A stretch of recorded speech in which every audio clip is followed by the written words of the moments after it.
Welcome to Renewed Mind Revolution podcast with your host, Michelle Kakal. Listen, you guys, every time that beat drops, I just want to start coming in, humming and singing. It does something to me. I love that beat that drops in the intro of this podcast. Listen, I'm in a good mood.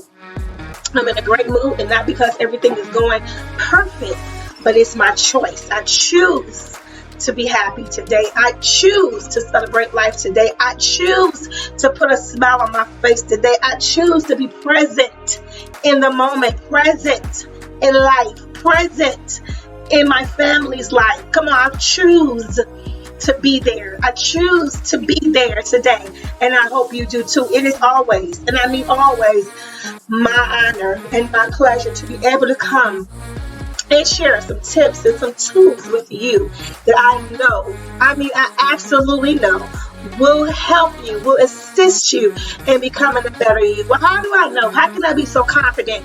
Because it's been tried and proven. I've done it myself. I don't share anything with you that I have not implemented in my own life. You guys know that I'm here to be transparent. I'm here to empower. I'm here to uplift, and I'm here to encourage. And so today is a great day to do that. Today is a great day to get on here and remind you how great you are, how valuable you are, not only to those who are around you, but those who have not yet even met you. Come on, you have something valuable in you. Somebody's waiting for that. Something, a gift that's in you, and somebody is waiting for you to come and share that gift with them. Come on. And so because of that, because I'm so assured of that, I am here on a weekly basis to remind you how you are not a survivor, but an overcomer. You guys, if you listen to these podcasts enough, you know that I am not a survivor type of person. I don't use that word. I use overcomer, because that's what the Bible says that we are. We are overcomers. And that's what I believe. I do not look like what I've been through. Neither do you. We don't look like we are survivalists, but we look like we are conquerors. We look like we are overcomers. We look like that we are strong and mighty, right? Not bruised and battered. Come on, somebody. Today is a good day, and I'm just here to encourage you. I'm here to uplift you. I'm here to share with you good news, good news, good news. We hear so much of bad news, right? That's something you can get all over. You can just click a button on your phone or on your laptop or on your computer, even your radio. Just switch the button, switch the knob, and you will definitely hear something that is negative, something that is doom and gloom. But I'm here to give you something totally opposite of what you've been hearing. Something totally opposite of what you've been feeding yourself. I'm coming today to share with you some good news, some positivity in a world that is so surrounded with negativity. We've been hearing so much. I know where I live, constantly, my phone actually has an alert to, different activities that happens within my area. And so constantly my phone is binging from, this incident here or this incident there, or, someone has been shot, there is shooting, there is chaos. We don't even have to have an app to get those alerts. We can turn on our television and we can see the news that is reminding us of the chaos. I mean, we're still dealing with COVID-19, but I'm not even talking about that. I'm talking about the people, the chaos that's going on in our country, in our nations. So much crime, so much loss of hope. We talked about this before many times before. When people have no hope, there is chaos. There is chaos. People need hope. And so we're looking at right now at a society where it is very difficult to find hope, to find people who have hope. And how do I know this? Is by, once again, the behavior that I am witnessing, and I know that you're seeing it too. And I've shared this before, but there are young people and older people, but mostly young people who are feeling like, what's the point? What's the reason for me to continue on with school or life, because everything seems to be coming to an end, right? They have this doom and this gloom that has just kind of come over them. And if you talk to some, young people, you will hear that from a lot of people. They see no future. Come on. They see no future. And that's what hopeless. They see no future. When you don't see a future, when you can't see yourself, not just tomorrow, but if you can't see yourself in 10 years, 15 years, even 5 years, you have lost hope. So today I want to talk a little bit about hope, right?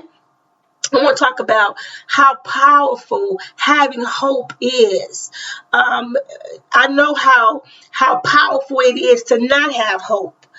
You see a society where it's in pure chaos. People being violent against one another for no reason at all. I'm not talking about vengeance. I'm talking about just for no reason, not liking what you look like, not liking what you're wearing, getting mad because you cut them off while driving a car. Back in the day, it was a good hunk of your horn, people going about their business. Now, they're shooting each other on highways, expressways, on streets, just for no reason, right? And so if this is all that you're being fed, is this shooting, mass shootings. People can't even go into a store. You go into the grocery stores, you're going into, the markets, and you're kind of let your guards down a little bit, because these are places that were considered safe places, just like the movie theaters at one time. They were considered safe places until someone came in there and began to, shoot it up and bring violence to a place that you once felt comfortable. When you sit in a movie theater, you lean back in your chair, the lights dim down, the music come up, and you get comfortable. You begin to eat your snacks. If you have your family there, you're looking down at your family, making eye contact, laughing, and enjoying that moment, right? And then all of a sudden, we have chaos that has come to that place. So now, if you're in the show, you hear noise, you're looking around, you're uncomfortable, because now you know that what once was a very comfortable and secure place for you now has become a place that violence has been brought to, and could again. You're in the shopping, area, you're in the mall, you're in the store, grocery store. You just want to pick up a couple of items, and you're just, doing what you do, listen to the music, and you're pushing your carts, and you kind of, let me just pick this up. You're not thinking about violence coming through that door. You're not thinking about a fight breaking down the next aisle. You're not thinking about somebody who is in the bathroom and preparing themselves to come out shooting everybody for no reason at all, randomly shooting people. You're not thinking that. You're thinking, what did I come here for? Oh, they got this on sale. Oh, they have that on sale. So your mind is not even there, right? And so now you have all this chaos that has come to a place that you once felt comfortable. Let me not even go to the churches, how people brought the violence to the church, where you would sit there, and the church was really a safety zone, where you felt at peace. You felt, that God was there. You was with your family. You was with your friends, people that you probably have known for your entire life, and they are there, and you all are smiling. You consider it an honor and a privilege to be able to meet and greet again one more week. And how long you've known each other, history is there. That bond is there. That friendship is there. They're beyond friends at this point. You've known them so long, they're family, right? And so you let your guards down. You're sitting there, and you have your eyes closed. Church is a place that you feel like you can have your eyes closed, and you let your guards down, and you relax, because you know that this is a place where the Spirit of God dwells. And so it's a security, it's a safety there. But then you read and watch the news, And you see that even in this place where the Spirit of God rests, where your family, your friends, your loved ones, you have built relationships with people that are here, and you feel safe with them, and they feel safe with you, and your church is like a second home, but something has happened now. Somebody has brought violence to your church. So this is what we have been seeing for several years. For several years, we've been seeing this trend, this very nasty, negative trend that is actually robbing hope from people. You don't understand the buildup. You don't understand the buildup. But I want to show you this. I want to bring this to your attention, the buildup of what this does. Over time, people think that people become desensitized, but you do not. You do not become desensitized from constant exposure to violence and constant exposure to being uncomfortable and experiencing hate and experiencing racism and experiencing inequality. You don't become numb to that. You never become numb to that. You don't really quite adjust to that. But it does something to you over a period of time. And what it can do to a people over a long span of time is rob them of their hope. And I want to make you aware of that, because I don't want you to do that. I don't want to do that. I don't want to ever get to a place where I have no hope. Because if I have no hope, I have no future. If I have no future, what is that sentence? That sentence is death. Okay, and we're not just talking about physical death, but we're talking about emotional and a mental death. Okay, it's not always just a physical, but it is draining. It is emotionally draining, a mentally draining experience. It's a death. And so right now, once I have just shown you, I built a very small case, but I could go on and on with examples of being exposed as a society to the negativity, to the crime, to the injustice, to the inequality, to the hatred. When you watch those videos and you see, someone just spewing out hate to someone else based upon nothing but the difference that they have, such as the color of their skin or where they live or their financial differences. If we see that over and over again, you see real hate, you hear the ignorance, you hear the hate and the violence, and you see the violence. Over time, that begins to bother you. Over time, that exposure begins to bother you. And right now, that's what we're seeing all the time. We have access to not just the news outlet on our televisions, but we have access to, the internet and all the different apps where people are personally able to be there, like news reporters. They're there, on the scene quicker than a news reporter. And they're there and they're filming everything. Every violent act, every car crash, every fire, every mass shooting. They're giving you one-on-one experience, up close and personal, things that we never would have personally wanted to see, but now we're exposed to it all the time, 24/7, right at our fingertips. Right at our fingertips. We get the alerts on our phones. We get alerts from our apps. We know people. I have learned of people who were celebrities, dying from an app, from people who have shared it quicker than I have from a news outlet. And that's just the honest truth. I've heard it quicker. Really, really quick from an app, from someone sharing it, than I have from the news outlet. But this constant, clicking and alerts and viewing and watching and being surrounded by everyday updates. We understand that people have a job and their job is to update you on this, this, and this, but we are not supposed to 24/7 take all of that in, because when we do, it will affect you. Not just me, not just your neighbor, but you too. The worst thing that you can do is think that you're so strong. This doesn't bother me. I can do this all day.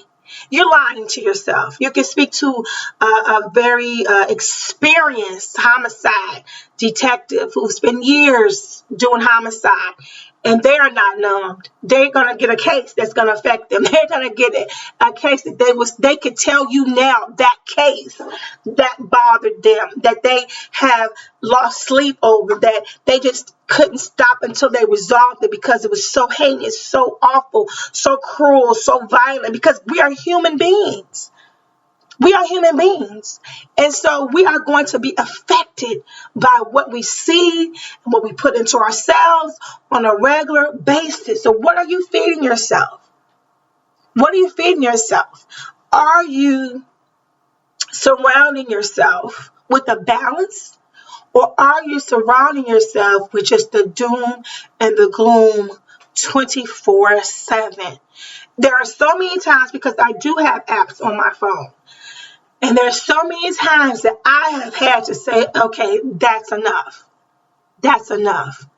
Me being dedicated to my phone, had to be something that I changed and made adjustments to. Have to. There are days that I don't look at it for hours. I'm giving myself a mental break. Okay, not a breakdown. I don't want to wait for a breakdown. I want to give myself a mental break from all of that is going on. Yes, there are things that we need to know. There are things that we should be aware of that is happening in our society, in our country, and in our world. Always keeping abreast, being educated and informed. I am all for that. But what we do not need to do is 24/7 just bombard ourselves with everything from across the world that is going on, and then think that we're going to be okay, because we're going to be a society that is hopeless. Our children are seeing it and facing it, and they are behaving in such a manner that is really unbelievable. There are people who are behaving in a manner that I can only explain they have no hope. They have no sense of hope.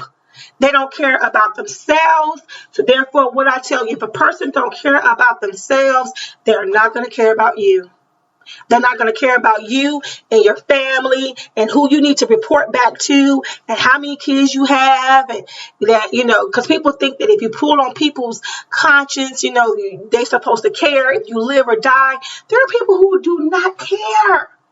They don't care if you have 5 kids at home. They don't care if you're the only means of support that those children have. They don't care that you are a cancer survivor. They don't care that you are a vet. They don't care that you served your country. They don't care about anything because they have no hope. They have no hope. They don't care about themselves. And in return, they do not care about you. We have to make sure that we do not become a society who loses hope. There is always, that's why I do this podcast, because I want to remind you all the time that there is always an opportunity for you to start all over again. Even if you made the worst mistake and you're paying your debt right now. If you're paying your debt right now, great. Pay your debt, okay? And understand that you do not have to stay there. One of the things that I've noticed about people, and I was just sharing this with someone because I spoke about this before, is that we have a habit of thinking you made your bed, you lie in it, right? We say that all the time. Even when your, children are small, you made your bed, you lie in it. In other words, you made your mistake. Now you must deal with your mistake. But the problem is that people feel like now they're married to that mistake. Do you hear me? They think that they're married to that mistake, and that is not true. You don't have to keep punishing yourself for something that you've done. When you learn from that issue, that situation, that thing that you've done, you've learned from it, you regret it, you know it was wrong. You do not have to be married to it for the rest of your life. You do not have to keep beating yourself up about it for the rest of your life. And not only that, you don't have to feel like you have to be punished for it for the rest of your life. People are stuck in situations right now because they feel like, I deserve this. Come on. They feel like, I deserve to be here. I deserve to go through all of this because I've done this to myself. I've made my bed. I'm going to lie in it. And that's what they feel. And it's so destructive. It's self-destructive. You've already paid, for that thing that you've done. You've repented for that thing that you've done. Grace has to kick in. You have to allow grace to kick in. Yeah, you made a mistake. Yeah, you said something wrong. Yeah, you did something wrong. Yes, you hurt people. Yes, you've been an abuser. Yes, you've abused yourself. Yes, okay, I get it. At what point, once you have identified what you've done, at what point do you begin to heal? At what point do you give yourself a break to be able to heal? Come on. I share this because this is something that I am aware of that I had to deal with myself. This is a struggle that I too have faced of understanding that you don't have to be married to your issue, to your problem, to your mistake, to whatever it is. In other words, you don't have to sit there and just stay there in that thing. You become married to it. Okay? And it could be alcohol, it could be drugs, it could be whatever it is. You just married to it now. You're married to it. You feel like, well, hey, I did this to myself. Everybody has left you. Everybody's gone. Now you're feeling sorry for yourself. I deserve to be alone.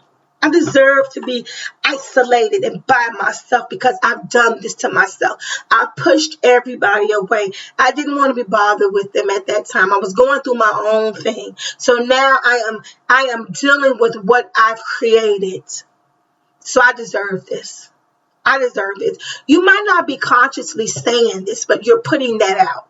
And you're behaving in a manner that says that I deserve this. This is what I've done to myself. So I deserve this. That's no hope. That's not seeing yourself in the future. That's not giving yourself a future. And so we are talking about a hopeless society, a hopeless mindset, a feeling as if, oh, well, it doesn't matter. Oh, this is what I've done to myself. Let me deal with this. For 50 years, you're still dealing with it. Let me just sit here with no progress, with no change, because you feel like you deserve it, because you feel like you brought it upon yourself. You might say, I haven't been, these are just things that I'm thinking. You might say, well, I haven't been in my child's life for 15 years, 20 years. It's too late. It's too late. I'm just going to, avoid this situation for the rest of my life. It is what it is. That's hopeless. That's hopeless. If your child wants to re-engage and engage with you, get to know you, then give that a chance. No matter how long it's been. You made a mistake. You don't have to stay there. You don't have to live there. You don't have to live there. I heard someone recently of a celebrity status say that they felt like they would never, get married in their life because of mistakes that they made. And they're are just gonna come to terms to that with that. It is what it is. I just feel like that's it. I'm gonna just be single for the rest of my life. And in that particular area, what I see is hopeless. What I heard was, because it has not worked out up to this point, and I'm at this particular age in my life, I'm not gonna even try. I'm not gonna even try. And I don't get that concept. I don't ever think that there's an age that you don't try. I don't even think that there's ever a moment in time of your life that you don't try. When you at your worst, when you at your lowest moment in your life, you still should try. If your focus at that time is just to get better, then try. I have been in some of the toughest moments of my life, the moments where I felt pain had overcome my entire soul. And in that time, what I did was focus on healing, focus on, being progressive and getting my life back together. Because there are things, and I shared this before, that you don't cause upon yourself all the time. They come to you. And one of the moments that I always talk about, and will always talk about, because it was a milestone in my life, it was a journey for me, and that was grief. Grief had came and wrecked my life. It wrecked my life, and it caused me to put a pause and see where I need to be and how to recover. Where I need to be and how to recover. I could have stayed in that place that I was, a place of hopelessness, of hurt, pain. I felt betrayed. I felt angry. I had a mountain of emotions that were not healthy, that were not good. But I knew who to take it to. I knew to go into my prayer closet, my prayer time, and begin to release and let go of so much that I was carrying. And what's amazing about that is, as much as you think that you had released, or that I had released, there was more. That's something amazing about prayer time, is that once you think, I've let this go and I'm moving on. No. There's more. There's more. There's more that I can give out. There's more that I can let go. There's more that I need to be healed from. And it can go back so far. You think that wasn't even an issue, but it is, because once healing starts to take place, you realize how much affected you. You realize how far back it goes. And so we're talking once again about hopelessness and about being in a hopeless society, and how detrimental that is to us as a society, and how to make sure that you don't become a part of that, and make sure that you don't play into that. Make sure that you recognize it when it comes, because it creeps in. Once you have been hit so many times, or surround yourself so many times with negativity, and nothing to balance that out with some positivity, then you can find yourself in a place of hopelessness. Listening to the people that talk now, you will hear people who are on that verge or already there of hopelessness. Okay, we are seeing suicide rates up. We're seeing mental health illness, in different forms going up, because the society is facing hopelessness. And we want to make sure that we do not do that. Okay? We want to make sure that we're doing a check on ourselves and those around us that we love. You have children, especially during these times, engage with them. See how they're talking, what they're thinking. See where their minds are. If you come across, your young person who are struggling during this time, if you can't help them, if you feel like your engagement with them in conversation and dialogue is not helping them, seek professional help, because it's just that serious. It's just that serious. We need to make sure that we are not becoming a hopeless society where people will just run rapid, doing whatever they feel, with no consequences and no consciousness.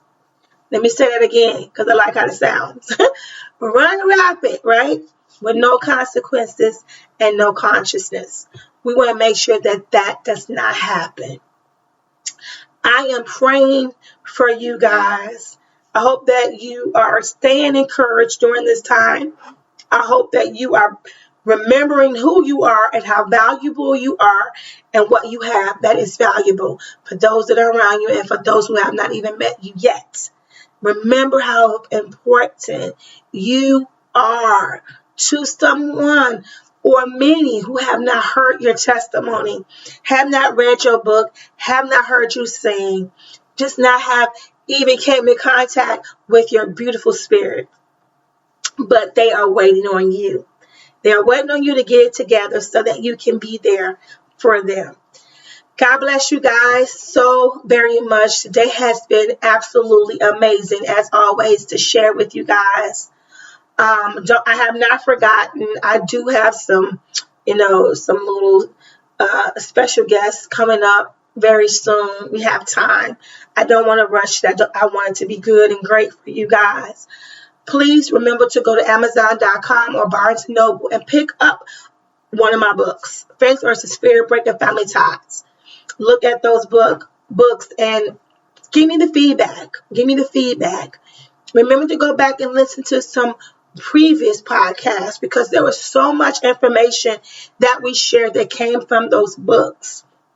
You could contact me and you could connect with me on social media platforms such as Facebook, such as Instagram and Twitter. I am on those. So I look forward to continuing our dialogue. Leave me a message. Thank you to those who have and those who have reached out to me to allow me to hear the testimonies of how impactful this podcast has been for them. This is why I do it. I love what I do.